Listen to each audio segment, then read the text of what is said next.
올해 종합부동산세 납부 대상이라면 2주 뒤쯤 고지서를 받게 됩니다. 종부세를 결정하는 각종 요인들이 모두 오르면서 역대급 종부세가 예상되는데요. 경우에 따라 얼마나 부담이 커지는지 알아봅니다. 윤지혜 기자 나와 있습니다. 올해 종부세 내시는 분들 얼마나 더 내는 겁니까? 네, 일단 다주택자라면 지난해보다 2배 오른 종부세는 각오하셔야 할 것 같습니다. 네.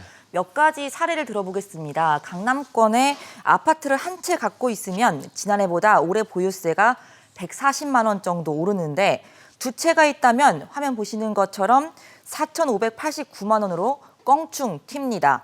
비강남권과 강남권에 한 채씩 있는 2주택자도 3,500만 원 오르는데 1년 사이 2배 가까이 급등한 거죠. 3주택자는 1억 5천만 원을 더 내셔야 합니다. 네. 이러한 폭탄 수준의 고지서는 오는 22일쯤 받아보시게 될 텐데 다음 달 1일부터 15일까지 납부하셔야 합니다.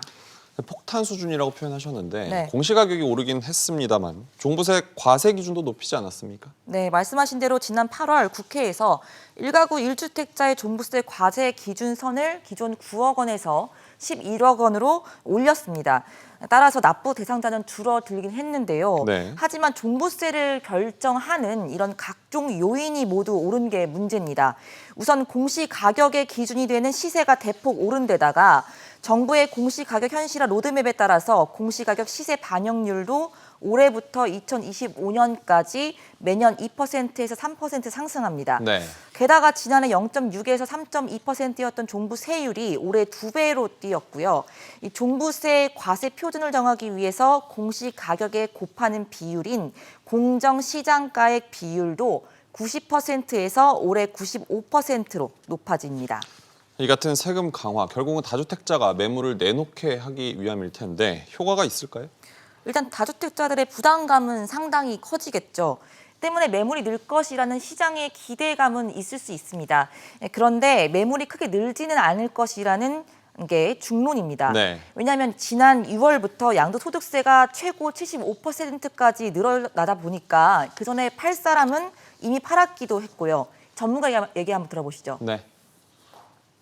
주택수를 줄이라는 압박으로 작용을 하겠지만 양도세 부담이 워낙 무거워서 시장의 매각보다는 자녀에게 정리를 하거나 아니면 좀 더 지켜보는 다주택자들이 많을 것으로 예상이 됩니다. 실제 올해 들어서 8월까지 전국 아파트 증여 건수가 5만 8천여 건으로 전체 거래 중 6.8%에 달했는데요.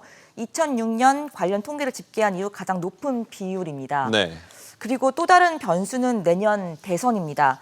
대선 공약으로는 일부 후보 사이에서는 보유세 등 세제 완화 얘기도 나오고 있는데 때문에 버티기 수요가 있을 수가 있습니다.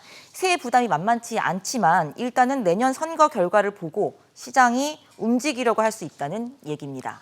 최근에 거래 자체가 확 줄었다는 소식도 계속 전해드렸는데 일단 대선까지는 지켜보는 흐름이 될 것 같다는 얘기군요. 윤 기자 잘 들었습니다.